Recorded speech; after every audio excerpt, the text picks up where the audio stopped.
خالق کائنات نے نبی کریم رؤوف الرحیم صلی اللہ علیہ وآلہ وسلم کی امت پر بے حساب کرم فرمائے ہیں اور بے حساب نوازشیں ہم گناہگاروں کو اللہ نے عطا کی ہیں۔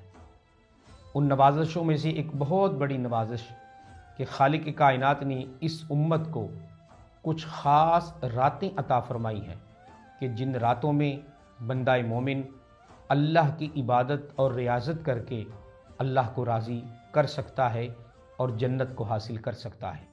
ان راتوں میں سے ایک بہت بڑی رات ہے شب قدر۔ شب قدر، شب کا معنی ہوتا ہے رات، قدر کا معنی ہوتا ہے عزت والی۔ تو مطلب کیا بنا؟ شب قدر کا معنی ہے کہ عزت والی رات۔ تو خالق کائنات نے نبی کریم علیہ الصلوۃ والسلام کی امت پہ یہ کرم فرمایا کہ خالق کائنات نے اس امت کو شب قدر جیسی عظیم شب عطا فرمائی۔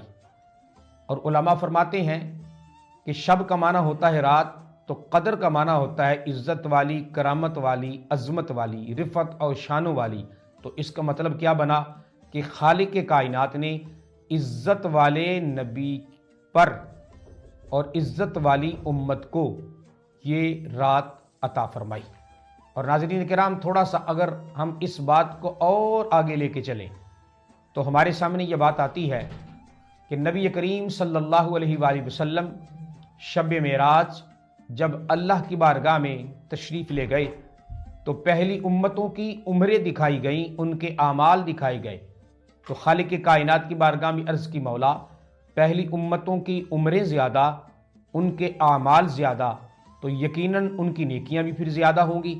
تو میری امت کی عمریں کم ہیں اور نیکیاں بھی کم ہوں گی، تو اس کا مطلب یہ بنا کہ قیامت کا جب دن ہوگا تو میری امت پھر پہلی امتوں سے بعد میں جنت میں جائے گی۔ تو خالق کائنات کی طرف سے جواب آیا، محبوب ایسی بات نہیں کہ بے شک پہلی امتوں کی عمریں زیادہ، ان کی نیکیاں بھی زیادہ، تیری امت کی عمریں کم ہیں اور نیکیاں بھی کم ہیں، لیکن ہم نے تیری امت کو ایسی راتیں عطا فرمائی ہیں کہ جو تیرا امتی ان راتوں میں عبادت کرتا ہے، ریاضت کرتا ہے اور مجھ کو یاد کرتا ہے، تو اس ایک رات کا اجر اور ثواب میں پہلی امتوں کے عمروں کے برابر عطا فرماؤں گا۔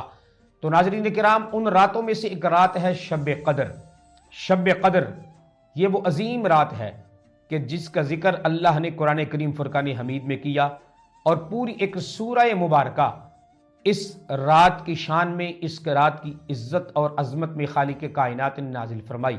اللہ ارشاد فرماتا ہے، انا انزلناہ فی لیلۃ القدر، بے شک ہم نے اس قرآن کو شب قدر میں نازل کیا۔ اور ناظرین کرام، سوچنے والی بات یہ ہے کہ یہ شب قدر اتنی عظیم اور عظمت والی رات ہے، علماء فرماتے ہیں آقا کریم علیہ الصلوۃ والسلام کی ساری امت کی بخشش کے لیے صرف یہ ایک رات ہی کافی ہے۔ اور ناظرین کرام، سوچنے والی بات ہے کہ اس رات کی اتنی کیا عظمت ہے، اس رات کی اتنی کیا رفعت، اور اس کی رات کا اتنا کیا مقام اور مرتبہ ہے۔ ناظرین کرام، اس کا مقام اور مرتبے کا کمال یہ ہے کہ خالق کائنات قرآن میں ارشاد فرماتا ہے، وما ادراک ما لیلۃ القدر، او لوگو تم کیا جانو کہ لیلۃ القدر کیا ہے، اس کی عظمت، اس کی شان اور رفعت کیا ہے۔ مولا کیا اس کی شان ہے؟ فرمایا، لیلۃ القدر خیر من الف شہر، لیلۃ القدر 1000 مہینوں سے بہتر ہے۔ اللہ اکبر، 1000 مہینوں سے بہتر ہے۔